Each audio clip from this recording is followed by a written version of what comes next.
Dá-lhe gurizada, rádio 2x5 na área. E para falar do Inter, é para aguentar o Colorado só bebendo. Meu nome é Marcel Moreno e tu vai com meus camaradas Matheus Palilho e Raoni Moreto para a gente falar um pouco do Colorado. Hoje, cara, o assunto é o Beira-Rio.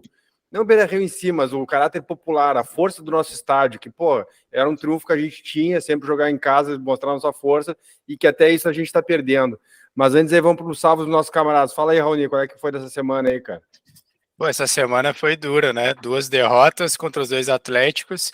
Cara, eu vou falar mais do jogo de Minas. Achei o Inter num marasmo, numa preguiça. Até no segundo tempo deu uma melhoradinha, mas, porra, muito ruim.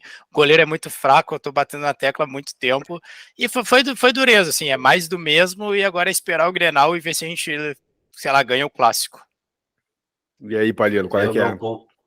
O meu ponto vai muito do que tu falou. Perdemos a invencibilidade de, sei lá, 10 meses, eu acho. Isso foi desde o Botafogo, aquele jogo fatídico do 3-2 de um a menos.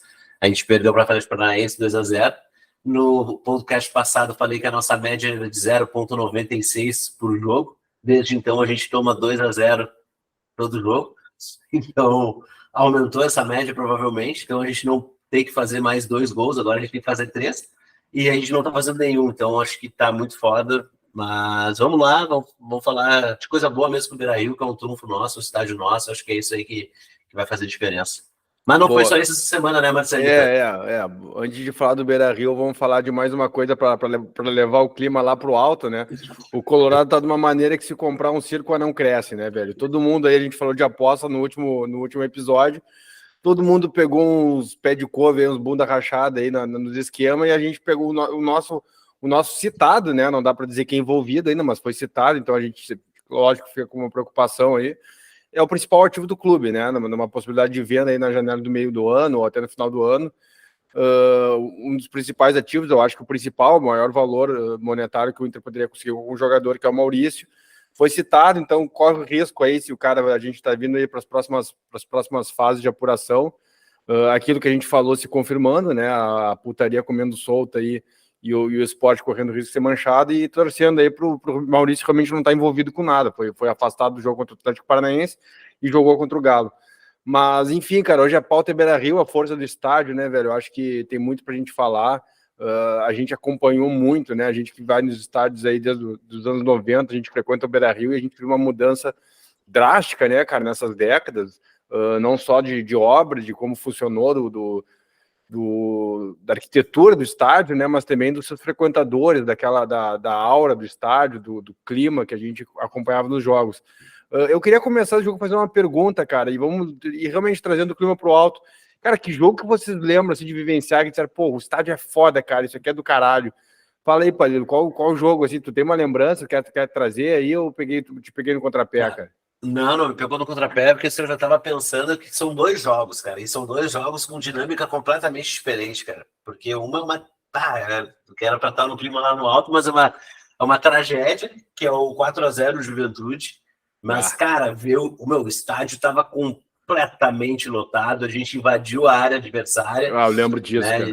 A área do visitante, cara, e eu tava nesse jogo, meu Deus, eu vi o Beira-Rio como eu nunca tinha visto na minha vida, assim, tipo, era uma explosão de gente, um mar de gente, era uma coisa, e aquilo ali molda caráter, velho, tu ir num jogo daqueles, aquilo ali é uma assinatura de tu, cara, tu torce pro Esporte Clube Internacional, velho, é isso aí, vamos lá, e não é para desistir, eu acho que isso é uma coisa massa, e o Beira-Rio foi massa naquilo, que, cara, foi um 4-0, tipo, de encalhar o clube, e, cara, a torcida ficou, meu, ela fica no estádio, isso que é muito louco, assim, tipo, de tu ver. Porque, cara, mas quebrou tudo, cara. Quebrou tudo que... é isso, quebrou tudo que tinha que quebrar, mas ficou no estádio. Cara, poderia ter ido embora no meio do caminho, deu tudo... Mas não, ficou, quebrou, protestou, fez tudo que tinha que ser feito, que é para jogo que acontece, né, esse tipo de tragédia. E o outro, meu, é um jogo que é de Libertadores, não é um jogo que é completamente lotado, mas é um jogo que me marca sempre, que a gente já comentou aqui também, que é o Inter e Pumas, né, velho? Aquele ali que é um jogo da bancada, né? Que tu vê que a torcida, a alma do Beira-Rio leva o time à virada, né? Então, a pergunta que eu fiz, né, talvez eu tenha formulado mal, mas era mais nesse sentido mesmo, assim, né? Qual estádio, qual jogo que o estádio rugiu e participou ativamente do resultado do jogo, né? Esse jogo com certeza é um marcante desse, né? É o marcante, o Beira-Rio, assim, ele pulsa, assim, a partir do momento do gol do Michel, acho que o Michel faz o gol, ele pega a bola e pede para a torcida, Levanta, e aí, a né? partir dali muda, velho, muda tudo, o estádio vai abaixo e esse é um grande jogo, aí, para mim eu falo que é um dos grandes jogos da minha vida, assim, é o Inter e Pumas, né? Irado. É aquela virada de chave. E tu, Rony? Cara, eu acho que esse Inter e Pumas ele é emblemático, acho que para todos nós, pelo também começo da Popular, acho que aquilo saiu a gente era meio que já a liderança ali daquele movimento, aquilo saiu na rádio, todo mundo falando que a torcida, aquela torcida, não foi a torcida do Inter, aquela torcida popular virou o jogo, e acho que isso marcou muito. Nesse decorrer assim dos anos 2000 do Inter vitorioso, eu lembro desse contra o Pumas, da virada contra o Paraná de noite. Eu ia falar desse, cara. Esse jogo aí a torcida acho que mandou muito bem, e eu lembro dos 8-1 contra os times de Caxias também, final de gauchão, acho que a torcida, principalmente contra o Juventude, aquele jogo assim, se tu vê o VT do jogo, todo mundo com uma bandeirola de pau na linha que tinha do antigo fosso, faz uma linha que é muito bonita esteticamente. Eu acho que o aguante ali foi muito forte, e para terminar assim, da minha geração de como íntia, como parte ativa da parada, o jogo contra o Estudiantes pela entrada em campo, que a gente já falou aqui dos sinalizadores em volta de todo o gramado. Dos anos 90 e do futebol mais popular, porque eu acho que nessa época que a gente está falando, o estádio já estava começando a se elitizar, acho que de 97 a 99 o Beira-Rio foi incrível, esse jogo do 4-0 do Palilo, mas também contra o Flamengo, contra o Santos na Copa do Brasil, o jogo que eu tenho tatuado na minha perna, que me fez colorado, que eu me lembro assim, da minha primeira referência. Acho que a torcida do Inter, um estádio extremamente lotado, extremamente popular e com uma mística, assim, um aguante, numa época de vacas magríssimas, sabe? Onde tu ia pela camiseta, literalmente, não é que nem botar hoje uma faixa, havíamos pela camiseta, não, naquela época era pela camiseta mesmo, tá ligado? A parada era muito difícil, então é essa sequência, assim, de 97 a 99. E é um ponto muito importante, falou que tu sinalizou ali do esquema da Popular referente ao Pumas, né, que fazia diferença. E, cara, como essa época de 95 ali, a 99, como a camisa 12 fazia diferença pro Beira-Rio também, né? Cara, tu via atrás do gol, tipo, da metade da bandeirinha de escanteio atrás do gol era a camisa 12, tipo, era um movimento muito forte, né, meu? Então isso também fazia o Beira-Rio rugir, né? Todo mundo brinca comigo que eu tenho esse jogo tatuado na perna e tá a faixa da camisa 12 tatuada, e todo mundo diz, pô, meu, tu nunca foi da 12? Eu, nunca fui da 12, mas a 12 me fez colorado, eu fui da Popular, mas, meu, a camisa 12 dos anos 90 me fez ser colorado, pô. A gente vivenciava aquela camisa 12 que, pra mim, assim, era uma coisa até, né, como Playboy, né, que não era das camadas mais populares daí que estavam no estádio, pô, era uma coisa até de temor, né, velho, aquela galera da 12 e tal, saindo do jogo, pra mim era uma coisa bem marcante. Cara, eu queria citar, aproveitar essa leva, assim, pra mim o 5-1 é muito marcante. Eu tô no episódio etílico hoje, que nem eu falei, é sério, cara, para o cara ver um jogo do Inter e conseguir, tem que tomar uma cervejinha. Aquele jogo contra o Paraná, cara, foi nos últimos jogos que a gente teve cerveja no estádio, velho. Eu lembro de sair da época que eu frequentava o Popular. E, cara, aquele jogo, assim, porque não é só de estádio que a gente vai falar hoje, né? Até fica falando, é o Beira-Rio, mas a força da torcida. E ali nessa última leva dos anos 2000, ali, eu acho que de repente foi o auge da torcida. E esse jogo, claro, tinha uma sinergia muito grande com o time, né? Aquela torcida estava acostumada a ganhar, sabia que podia virar um jogo. E, cara, eu me lembro da gente tomar um gol, era 2-0, né? No Paraná, a gente tomar um gol no começo do jogo, a torcida apoiar muito, fazer um gol, fazer outro gol. E é o jogo que, cara, a gente se falava muito de torcer todo o tempo, né? Uns 90 minutos e também um intervalo. Esse é o jogo que eu me lembro da torcida não parar de cantar no intervalo. Que falava que não parava, mas parava, ficava a galera cantando, puxava umas outras musiquinhas e tal. Cara, a galera não parou de cantar na Popular o intervalo inteiro, velho. Porque eu não me lembro se a virada pro gol que dava a classificação só veio no segundo tempo. Eu acho que o Inter virou 3-0, agora a minha memória pode me trair.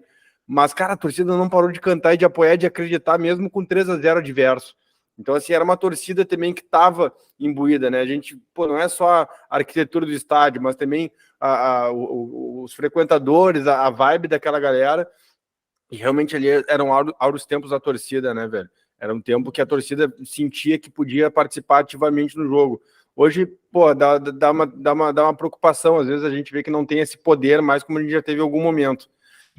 Mas, cara, falando de história do Beira-Rio, cara, o estádio é um estádio de 1969, é um estádio com história, né, com alma, e que nasceu de uma maneira muito diferente do que a gente tem hoje. Nesse contexto histórico, cara, dos anos 1969, fundação, né, a inauguração do Beira-Rio, um jogo contra o Benfica, 100 mil pessoas. Eu quero botar um ponto aqui, porque pode gerar até um contrassenso do que se acredita que precisa ser um estádio de futebol hoje, mas em 1969, e trazendo um dado aqui, um estádio para 100 mil pessoas, uma população de Porto Alegre que tinha pouco mais de 500 mil pessoas, era um estádio para 20% da população, cara, pode ser um pouco menos esse percentual, era uma coisa realmente muito marcante de qual era a ideia de ter um estádio de futebol, e o estádio de futebol, a intenção era botar o maior número de gente possível. Hoje isso não acontece mais. Tu quer falar um pouco sobre isso, Raoni? Por que a gente não tem mais essa ideia de que estádio tem que caber todo mundo? Eu quero falar sobre isso porque, primeiro que era o gigante da Beira-Rio, né? Começa por aí, o gigante da Beira-Rio. O estádio, ele é o gigante da Beira-Rio e tem o gigantinho ao lado e tal. Eu acho que Porto Alegre é uma cidade que hoje, no censo, vai ter 1,5 milhões de pessoas, mas uma GPA, Grande Porto Alegre, com quase 5 milhões de pessoas que são ativas no clube, sócios, etc. Então a gente tá falando de uma cidade com 5 milhões de habitantes. E eu acho que, tipo assim, cara, o estádio, ele sempre foi popular e por isso que ele enchia. E hoje em dia a gente tem essa visão de que não, quem tem que acessar o estádio é o consumidor, é o cara que tem o dinheiro para gastar e etc, etc. Eu vejo que talvez essa pauta esteja começando a ser levantada e a gente está trazendo ela por causa também do que aconteceu com o Monumental de Nunes, que o River fez, tá todo mundo nos grupos, todo jogo do River, a galera comenta sobre isso, caralho, olha esse estádio, olha como ele ficou. Eu acho que a grande questão é isso, é obviamente que numa cidade de 5 milhões de habitantes você não vai ter conseguir construir um estádio de 200 mil pessoas, mas tu tem que ter um setor popular para encher e tu tem que ter essa visão de que o setor popular vai encher.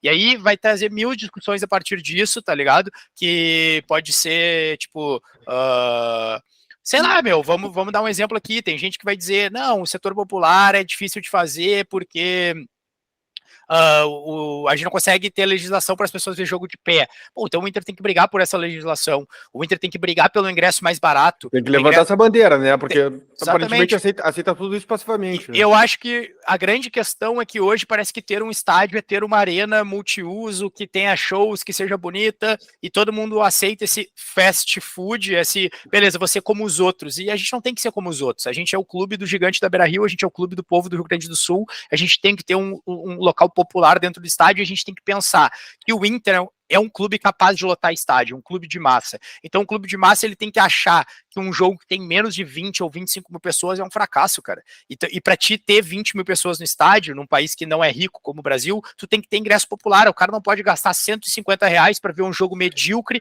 aí ele vai querer comer um cachorro quente com o filho dele, estacionar o carro e não sei o que, ele vai gastar R$250, que sei lá, é um quarto de um salário mínimo, um quinto. E isso é surreal, tu não vai conseguir encher um estádio assim. Então, a tua ideia é ter um estádio grande, é encher, é ter teu torcedor presente, mano, tu vai ter que ter um setor popular e tu vai ter que criar ele, e tu pode criar ele das maneiras mais simples, como eles foram criados no passado. Tu pode ter um setor onde é a arquibancada popular, onde tem as torcidas organizadas, um grande setor, e onde era a antiga geral, a antiga Coreia, onde é o cara que não se vê como um torcedor organizado, mas ele quer ver o jogo de pé, ele quer cantar, e, mano, fica um em cada lado do estádio. No Monumental de Nunes eles fizeram essas bandejas mais próximas ali, que aproximaram do campo. Ali já dá 20 mil pessoas ou 15 mil pessoas, tu tendo isso aí, o restante vem, a cadeira social, etc, etc. Eu acho que essa visão de encher estádio, ela foi se perdendo por talvez a gente querer, não, vou fazer uma elitização simples, quem tem dinheiro vem, quem não tem, não vem. Eu acho que esse é o grande ponto, sabe? São vários pontos, eu tenho muita coisa que eu gostaria de falar e tem que cuidar às vezes para não ser confuso. Até para contextualizar, que de repente nem toda a nossa audiência está ciente, mas a gente, nosso grupo vem acompanhando essa reforma do Monumental de Nunes há muito tempo, desde projeto e tal, a gente vem vendo essa execução e agora realmente aconteceram algumas imagens que são chocantes, né? Porque o estádio, até contextualizando para a galera, assim, o Monumental de Nunes é um estádio de 1930, é um estádio enorme, né? É o grande estádio da Argentina, o que seria o Maracanã na Argentina, né? Um estádio principal da seleção brasileira, inclusive. Argentina. Hã? Da seleção argentina. Da seleção argentina, e é importante pontuar que é um estádio, cara, e é um estádio verdadeiramente multiuso, é um estádio que está alinhado a... que se vendeu como multiuso nos estádios da Copa aqui no Brasil? Que seriam estádios que teriam outros usos além do jogo de futebol, mas aqui se vendeu basicamente como fazer um shopping. E como se, por exemplo, uma cidade como Porto Alegre, que precisaria era um shopping ou um lugar para ter show, né? E que acaba sendo até incompatível muitas vezes com o jogo de futebol, o show, utilizando o gramado. O Monumental de Nunes é um estádio que ele é utilizado 7 dias por semana, porque ele, debaixo das arquibancadas dele tem sala de aula, tem ginásio, tem quadra de basquete. Então, se tu for fazer o passeio do Monumental de Nunes, até indico que quem tiver a oportunidade de ir a Buenos Aires, em vez de fazer a Bombonera, que é o clássico, e, claro, faz todos, conhece a Bombonera também, mas o passeio no Monumental de Nunes é muito interessante porque tu conhece. Não sei como é que tá agora, eu quando fui no Monumental de Nunes fazer esse passeio, foi em 2007. Mas se tu for lá, quarta-feira, às 2 da tarde, vai ter uma galerinha com uniforme ali da Adidas, do River Plate, que está estudando educação física, está fazendo 2º grau. É um estádio plenamente utilizável. Então, isso, a gente não está falando só do estádio de futebol do dia do jogo. Mas o que é importante falar do Monumental de Nunes, que é um estádio que vai ser, em breve vai fazer 100 anos, é uma coisa realmente impactante. A gente pensar que é um estádio quase centenário.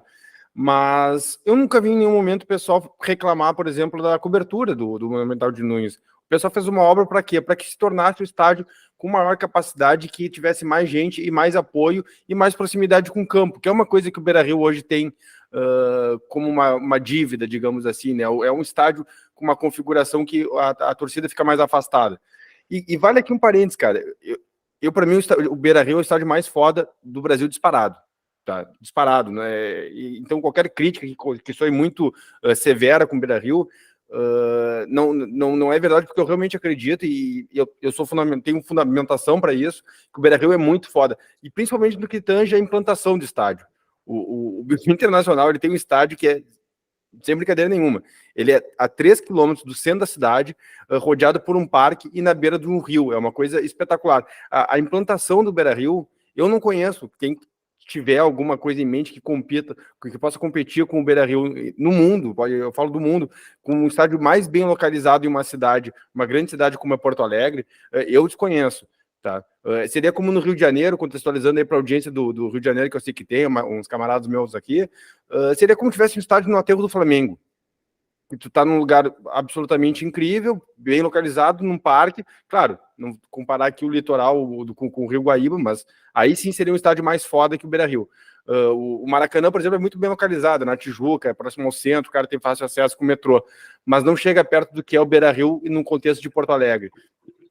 Naquilo que a gente já falou, que o pessoal faz um churrasco antes, tem uma aproximação, consegue chegar da Zona Sul, da Zona Norte e do centro de diversas maneiras. Faltou o metrô, e era uma coisa que era para ter na Copa.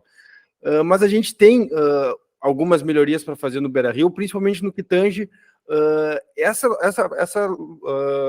capacidade de botar mais espaços populares. O Inter perdeu muito disso.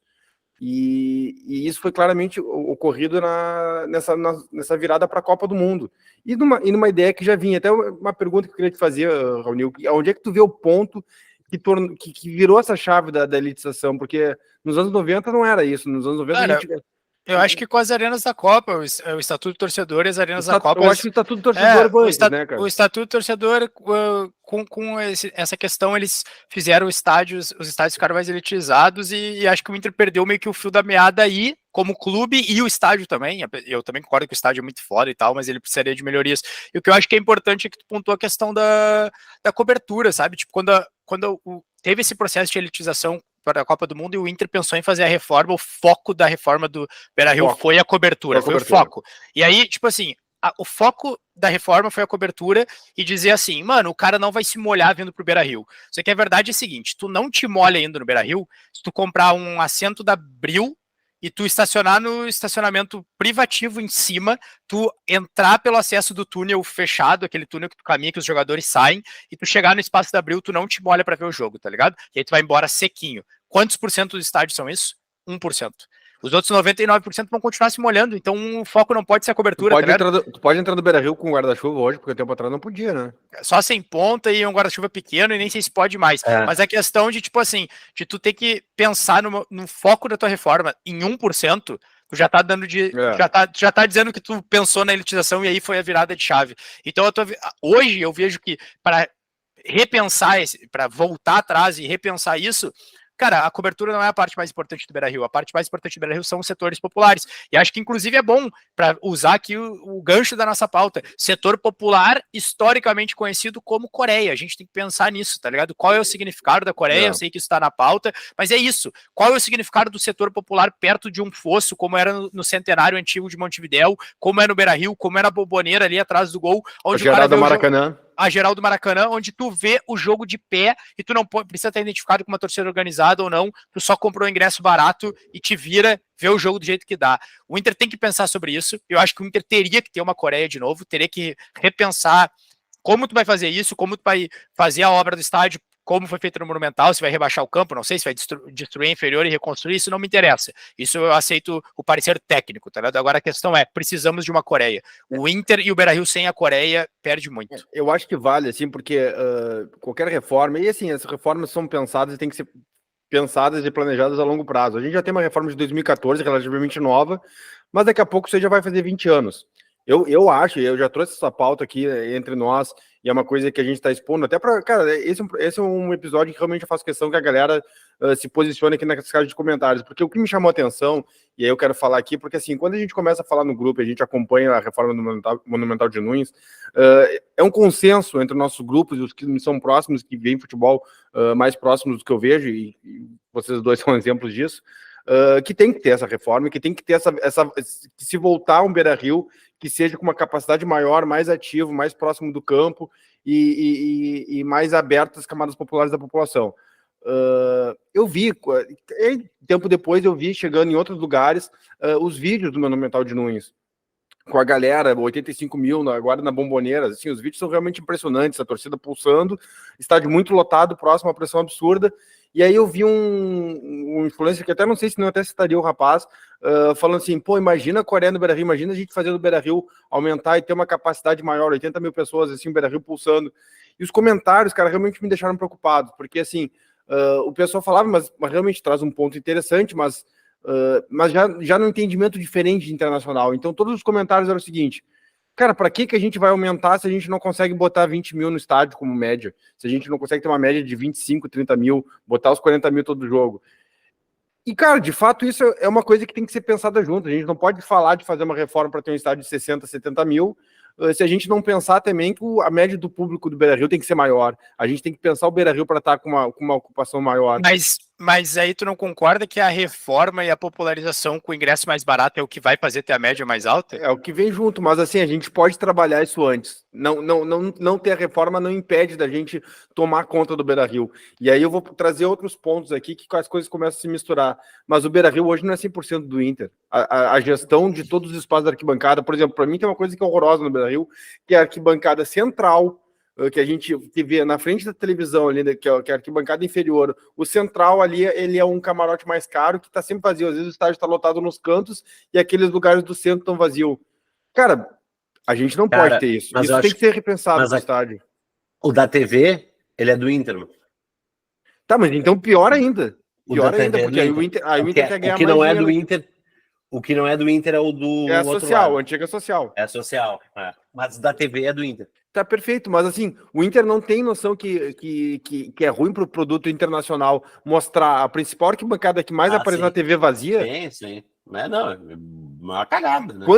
Quantos mil reais o Inter ganha por ano a mais? Eu acho que o Inter tem um problema também, e além disso, isso que tu tá falando, tá entrando no termo da setorização.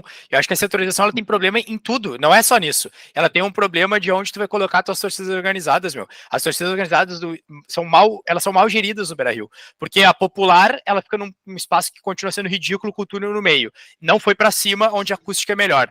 E as outras torcidas organizadas, por alguma pseudo-rivalidade que eles acham que não podem estar no mesmo setor, cara, eles estão do outro lado, ocupando a arquibancada inferior e fica todo mundo misturado de pé entre cadeiras. Mano, é muito ruim. E embaixo da visitante, então tá sempre tendo esse intercâmbio de projéteis aí, cadeira e não sei o que tem em todo jogo. As torcidas organizadas estão embaixo da visitante. Cara, isso não existe. O Inter tem que pensar que tem que ter um setor extremamente popular para a torcida organizada e um setor extremamente popular para não organizados. E, cara, a visitante que fica numa gaiolinha lá em cima com uma tela que nem era no Allianz Parque, que nem é em qualquer lugar, e a gente não tem nem a tela na superior, tá ligado? Então os caras ficam jogando coisa para baixo, e, mano, é muito ruim, sabe? É tudo muito ruim, sendo que o Beira-Rio, dentro de alguns projetos lá antes da reforma, com essa questão do foco da da cobertura, existiu um projeto, não sei se andou, ou se foi só sondado, que teria um terceiro anel, que tinha como construir um terceiro anel no Beira-Rio. Aí a gente botou a cobertura, então hoje não teria como construir um terceiro anel. Então tu fica nesses dilemas da setorização e todo mundo acha normal. Para mim, o Beira-Rio não lota por causa da setorização, porque tudo é muito ruim no Beira-Rio. É muito ruim, o estádio que é perfeito, que é bonito, que é não sei o quê, a experiência de torcedor nele é ruim, tá ligado? É ruim pra torcida organizada, é ruim pra quem quer pagar o ingresso barato, é ruim pra quem quer ver o jogo, cara, é ruim até pro visitante, tá ligado? O visitante, ele, cara, quando vê tu é um torcedor do Flamengo, que tu quer só vir ver o jogo em Porto Alegre, Flamengo não, porque é nosso aliado, então, sei lá, do Palmeiras, só quer vir ver o jogo em Porto Alegre. Aí, cara, a torcida organizada do Palmeiras vai vir e ela vai ficar tocando cadeira pra baixo, brigando com a torcida organizada que tá embaixo, que ele já vira um caos, gás de pimenta, não sei o quê. Cara, é tudo muito mal pensado, sabe? Do ponto 1, que é esse aí, do bril e da parte que é do Inter ali, que tá sempre vazia, as laterais do estádio. O estádio, ele não tá bem pensado, entendeu? Então, eu acho que, assim, a gente pode começar antes da reforma, mas a gente tem que começar, porque uma reforma desse tamanho, ela demanda tempo, dinheiro e um monte de coisa. Não, né? A gente tem que falar dessa reforma, a gente tem que falar desse novo Beira-Rio, né, cara? E assim, eu vejo com um reencontro com a nossa própria identidade, né, uma coisa que a gente vem falando aqui, o ressurgimento da Coreia. Eu gosto desse nome, eu acho a Coreia, eu gosto dessa ideia, sabe? E realmente, voltando à questão de como fazer, rebaixando o campo, refazendo a inferior e todas essas possibilidades. Até eu queria trazer um ponto aqui curioso, tá? A gente falou de cobertura e a gente fala dessa pista atlética que prejudicou, porque se a gente pegar o estádio anterior do Internacional, o Eucaliptus não tinha, era um estádio nesse formato de arena. Esse nome é péssimo, né? Mas essa ideia de estádio mais próximo, um estádio exclusivo de futebol, uma ideia de estádio de futebol, porque tu tem um campo de futebol e depois tu faz o espaçamento mínimo e começa as arquibancadas. O Inter sempre dá uma bola fora quando olha muito pro rival. E eu tenho alguns exemplos clássicos. Um é dessa cobertura. O Inter sempre se doeu, se mordeu, porque o Olímpico, embora não cobrisse toda a torcida na parte inferior, ele tinha o anel superior inteiro coberto. Isso foi uma coisa que sempre, tinha lá, os gremistas, naquela pilha fraca, né? Então, isso moldou o Internacional a prezar muito mais do que deveria pela cobertura. Mas antes disso, cara, é uma coisa que é pouco citada, mas o Internacional, ele tinha o projeto, quando começou a se esboçar o estádio, ele não tinha a pista atlética. E a pista atlética era porque o Olímpico, em algum momento lá, o pessoal que estava tocando o projeto disse, não, a gente tem que ter uma pista atlética porque o estádio olímpico tem. E tudo que a gente fez nessa pista atlética foi uma corrida de Calhambeck na inauguração do Beira-Rio, depois não se usou para porra nenhuma aquela merda. Né? Hoje a gente poderia ter um estádio realmente mais próximo do campo. Mas, enfim, a questão técnica que tu colocou, eu acho que vale a pena pontuar, porque principalmente quando teve a reforma de 2014, né, para a Copa de 2014, já se falava de rebaixar o campo, né, tu baixar o campo, trazer essa arquibancada inferior mais para baixo, ou fazer como se fosse a Coreia, e isso acabou sendo descartado, e um dos argumentos é que o estádio é sob um aterro. E aí eu quero colocar aqui uma questão, logicamente eu sou arquiteto, vocês sabem disso, mas não sou engenheiro, não tenho o domínio técnico de como fazer isso, mas a questão é óbvio que há viabilidade técnica de fazer o rebaixamento do campo. Claro que isso aí eventualmente pode ser um pouco mais caro, vai ter que ter alguma contenção. Agora, velho, a gente tem que pensar que a gente tem que ter o estádio mais foda do Brasil e por que não da América do Sul? Então, por que a gente descarta essa ideia? Por que a gente não pode rebaixar o campo, chegar com a arquibancada, fazendo um desenho que é assim possível de ter esse primeiro nível próximo do campo, sem obrigação de ser coberto, né? Porque a cobertura também tem uma questão de, se a gente ampliar essa área de cobertura, a gente começa a ter problemas de insolação na grama, e é uma coisa que é um grande trunfo do Internacional, a gente tem um campo, o melhor gramado do Brasil há muitos anos, mas enfim, a própria cobertura a gente pode pensar futuramente de um estádio que tem uma cobertura retrátil por todo o campo, mas realmente isso não é a minha preocupação. A preocupação é ter uma arquibancada, uma nova Coreia, que rebaixando o campo a gente consiga ter a torcida muito próxima do campo de futebol. E, velho, eu acho que a gente tem que trabalhar nesse sentido. Eu acho que a gente tem que pensar que é possível e que a gente tem que querer que o estádio receba mais gente. Eu acho que quando tu fala dessa questão da reforma e tal, e o Inter usa muito mal que eu sei que tu queria falar sobre estádios referências do mundo, né? Eu acho que o motivo do Inter não querer fazer é o Inter usar estádios de referência errado. que o Inter usa muito o Camp Nou e o Santiago Bernabéu como referência, e, os grandes estádios do mundo. Cara, eles não estão na conta, porque eles estão em cidade turística, tá ligado? Meu, Barcelona e Madrid lota com pessoas que estão passando pela cidade, não são torcedores do clube. O estádio que o Inter tem que ter como referência, que seja o Monumental de Nunes agora, ou o estádio do Borussia Dortmund, que tem o paredão popular ali, que a galera fica de pé vendo o jogo. Cara, tu tem que pensar nisso, e não é tão difícil, sabe? Não é tão difícil tu ver que o Beira-Rio, para ele estar lotado, ele precisa de um grande setor popular. O Beira-Rio com a Coreia lotava, tu vê imagens do estádio nos anos 70, 80, e era o que é o Inter? Um clube obreiro e popular, e a Coreia é isso. Então, se tu matar isso, quando o clube tá em crise, mano, quem é que vai ver Inter e Atlético Goianiense, Inter e Goiás numa quarta-feira, 7 da noite, chovendo, com o Inter jogando essa bolinha que tá pagando 150 conto, no mínimo, sem contar que tu tem que... Tipo assim, eu tô falando conta de estacionamento e um cachorro quente que tu vai comer ali no jogo, tu e teu filho e tal. Só que tem mais, velho. Tem mais, tem que comer antes do jogo, tu tem que, sabe, tem outras funções. Quando tu gasta 250, 300 reais de ticket médio, tu não pode achar que o Inter tem essa pompa de que todo mundo vai pagar esse valor, sabe? O Inter tem que ter esse setor popular e ele tem que usar estádios de referência que são de cidades e de clubes mais parecidos com o Inter. Não pode usar de referência um estádio de um clube, que nem o Camp Nou tá sempre lotado, tem 120 mil pessoas, 100 mil pessoas, sei lá quanto é que cabe no Camp Nou. Quantas mil pessoas visitam Barcelona diariamente, cara?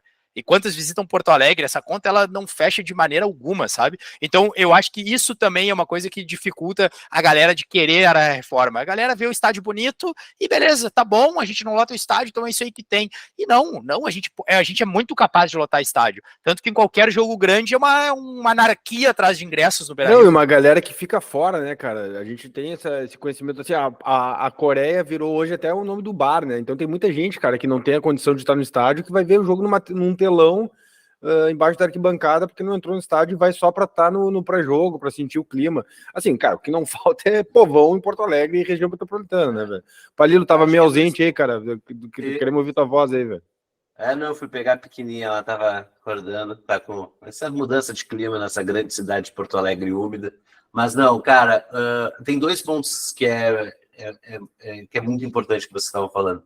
Duas é a média de público que a gente tem do Inter. A nossa média hoje, se a gente for ver, 23 mil, 24 mil, pegando até o recorte de 69 até agora. Até agora, acho que dá isso, 23, 24 mil pessoas, pegando de Campeonato Brasileiro, né? Vamos pegando uma média. Uma média de Campeonato Brasileiro dá isso. Acho que dá 23 mil pessoas, se eu não me engano. Depois eu pego um número correto e ponho lá nos comentários. Então, se tu for pensar por um estádio de 50, 60 mil pessoas, é uma média baixa, se a gente for pensar, né, obviamente.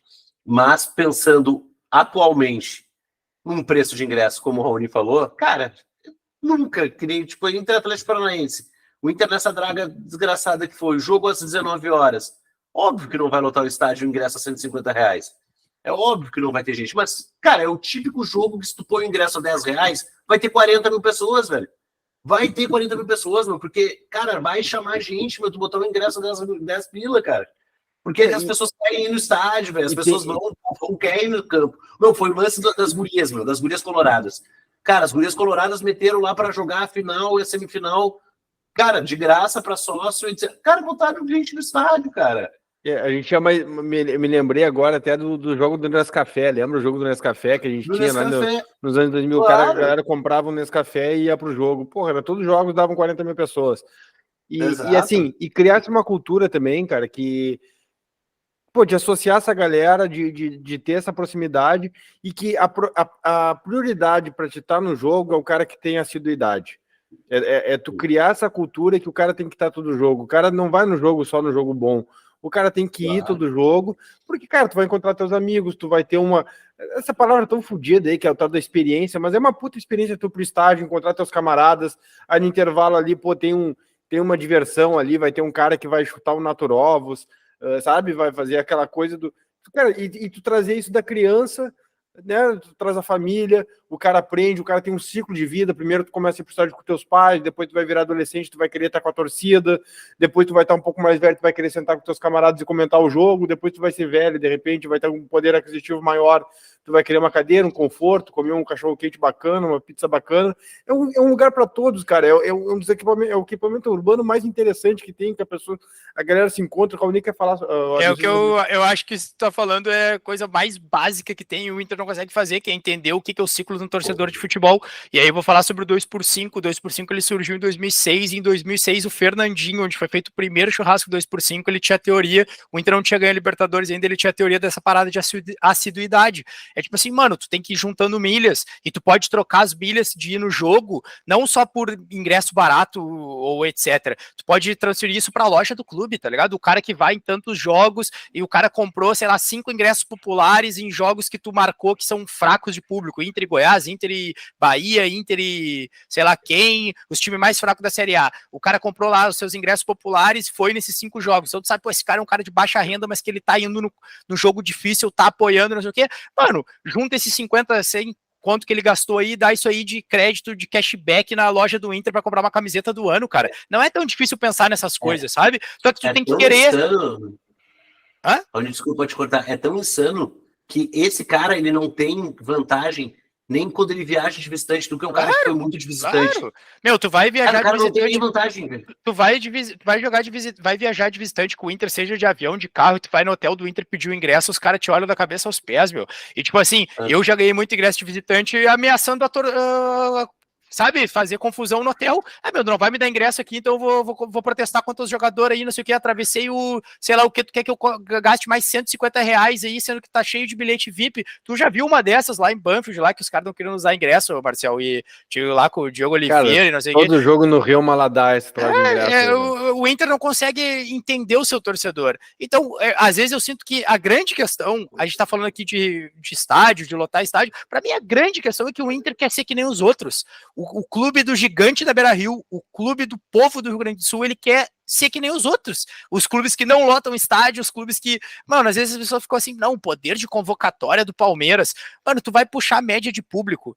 Essa histórica aí do Campeonato Brasileiro que o Palilo falou. Mano, o Inter tá muito bem. E o Inter tá numa cidade de 1, 2, 3 milhões de habitantes, enquanto os caras estão em São Paulo, Rio e BH, que são maiores que Porto Alegre. Os caras põem menos gente que a gente. E o Inter não tem poder de convocatória. Olha a arena do Grêmio, meu. O Grêmio, se o D'Alessandro não tá na arena, o bagulho tá sempre um marasmo vazio, tá ligado? Quem é que tem poder de convocatória? Talvez o Inter tenha... Vamos fazer assim, tem o PIB, tem o PIB per capita, vamos fazer assim, o poder de convocatória e o poder de convocatória per capita. Talvez o meu Inter seja o maior do Brasil, talvez ele seja maior que o Corinthians e o Flamengo nisso, e a gente tem vergonha disso. Se tu botar um ingresso a R$10, tu criar uma Coreia de verdade, tu criar um sistema de assiduidade, meu, qual a chance do Inter não pegar e pelo menos botar 5, 6 mil a mais todo jogo? A média já subiria para 30 mil, já tá excelente pro nível do Brasil, que é um país que tem pouco poder aquisitivo. A gente não precisa bater o índice da Alemanha e da Inglaterra, mas pelo amor de Deus. E pouco caráter de assiduidade, né? Na Inglaterra, em 2005, o pessoal, para começar a pensar em um jogo de final, lembro de quando morava em Londres, trocava ideia com uma galera que ia para jogo, eu disse, cara, eu tô tendo que ir jogo fora para pontuar, para conseguir me ranquear e conseguir pegar ingresso de jogo grande em Londres. Isso de qualquer time merda, né? Então, assim, tipo, tu tem que recompensar aquele torcedor que vai todo jogo, e tu tem que criar que é importante todo jogo para te poder ir numa final de Libertadores, se a gente chegar numa semifinal de Copa do Brasil, num jogo, num Grenal decisivo, enfim. Então, cara, mas tu tem que recompensar aquele cara que vai todo... Cara, tu pegar o Beira-Rio, cara, em volta do Beira-Rio tem um cinturão ali da Cruzeiro, cara, de Santa Teresa, só ali, cara, tem muita gente que adoraria estar no Beira-Rio, cara. Adoraria estar no... E eu vou dar o exemplo do futebol argentino, assim, para terminar esse brainstorm. Mano, olha o futebol argentino. Todo fim de semana tem jogo do futebol argentino na ESPN. Olha como é que tá os estádios. Tá tendo Vélez e Rosário Central agora. Olha como é que tá a Liniers agora, meu. Tem 25 mil pessoas, meu, vendo Vélez Sarsfield jogar, cara. Na crise da Argentina. Na crise da Argentina, porque o ingresso é barato, cara. O ingresso é muito mais barato do que o ingresso que é no Brasil, porque tem setores populares, tem setores de pé. O Inter poderia liderar isso aí de vamos botar na jurisdição que o cara pode ver o jogo de pé, sim, a gente quer que ele veja o jogo de pé. E o Inter também tem que ser amo e senhor do seu estádio, mandar o Ministério Público, a Brigada Militar pra puta que pariu quando tiver que mandar. Quem é que manda no Beira-Rio? É o Ministério Público, é o Bressani? Meu, é o Inter, o Esporte Clube Internacional, e o interesse do Esporte Clube Internacional, que é um clube privado e não tem que seguir a regra do Ministério Público da Brigada Militar. Tu pode andar de ônibus de pé, tu não vai poder ver um jogo de futebol de pé, lógico que tu tem que ter banheiro, tem que ter controle, tem que ter segurança, tem que ter acesso, o pessoal tem que acessar o estádio, sair do estádio com segurança. Agora, velho, tem muita gente que quer ver o jogo de pé, não quer sentar. Então, assim, cara, são coisas que é isso. Se não pode, a gente tem que liderar o movimento. Se não tem capacidade, a gente tem que pensar um estádio que tem essa capacidade. E a gente tem capacidade, vamos pensar em botar um estádio, cara. Pô, vamos botar uma meta, cara. Pô, quem sabe ano que vem a gente botar uma meta de 30 mil por jogo, cara. Independente de resultado, cara. O torcedor de Porto Alegre, da região metropolitana, que vai pegar um ônibus, vai pegar um trem para chegar no estádio. Pô, cara, vamos lá, vamos trabalhar nisso. Vamos pensar que é o produto do Internacional. Que aquele anel inferior esteja sempre lotado, velho. Aquilo que aparece na TV tá sempre lotado. Pô, o cara vai ganhar mais porque ali no centro é um lugar nobre. Caralho, velho, vai ganhar, não faz diferença nenhuma no balanço do clube no final do ano. E outra, vamos pensar o contrato da Andrade Gutierrez vai fazer 20 anos. Vamos retomar a social, cara. A social é nossa ali, cara. Sabe? Pô, o pessoal explora a arquibancada. Essas coisas, uma década, no âmbito do futebol, do clube centenário, é muito pouco. Voltando a falar do rival, o Grêmio, daqui a pouco o estádio é deles, cara. Já passou mais de 10 anos, sabe?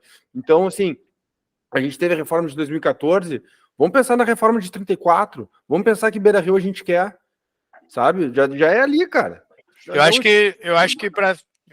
que é o encerramento da nossa pauta é isso. O Inter tem que se programar e pensar na ideia de um estádio em 2034 ou 30 ou 32, mas botar essa data limite e entender, mano, a gente precisa popularizar esse estádio, até porque a geração tá mudando. A geração tá mudando e o futebol não é mais de tanto interesse das novas gerações, então tu tem que fazer que elas tenham interesse. E para fazer que elas tenham interesse, talvez tu tem que ter de novo a sensação que nós tivemos de ver um Beira-Rio, cara, popular. Tem muita gente aí de 18 anos que acha que sabe como é que era o Beira-Rio ou que imagina como é que é, tu não imagina como é que é. Um estádio do tamanho do Beira-Rio lotado como era antigamente, só quem viveu sabe como é que era. A geral do Maracanã, ou lá os bancos de madeira do Morumbi, como é que era. E isso aí, tu tem que lutar pelo teu interesse. Então, para mim, o interesse é esse, é começar a discutir setorização, discutir setor popular, assiduidade e vamos indo, sabe? Passo a passo e também viabilidade técnica. Pô, é pensar na viabilidade técnica de rebaixar o gramado, de reconstruir alguma coisa ali, outra aqui,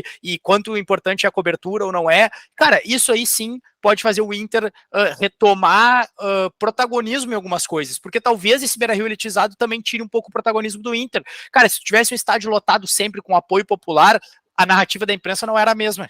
A gente não ia ser escrachado do jeito que a gente é. É muito fácil escrachar o Inter hoje, estádio vazio, estádio às moscas, o cara vem e faz o que quiser no Beira-Rio. É que nem, sei lá, juiz aí, Rafael Claus, que apitou aí jogo no fim de semana. É um cara que vem no Beira-Rio e toma uma vaiazinha, pô. Uma coisa é tomar uma vaiazinha de 12 mil pessoas, outra coisa é tomar uma vaiazinha de 55 mil, de 60 mil. O cara já gela, tá ligado? O cara saía do outro lado do túnel, já levantava aquela grade de ferro ali pro cara sentir. Velho, a gente diferente. Tem que retomar o protagonismo e o Beira-Rio, eu acho que é um instrumento importantíssimo para isso, cara. Eu acho que o papo foi do caralho, é uma coisa que a gente já vinha falando, acho que foi muito foda de falar, pena que contamos um pouco com a ausência do Palilo hoje, mas eu acho que a discussão foi muito válida, muito boa, cara.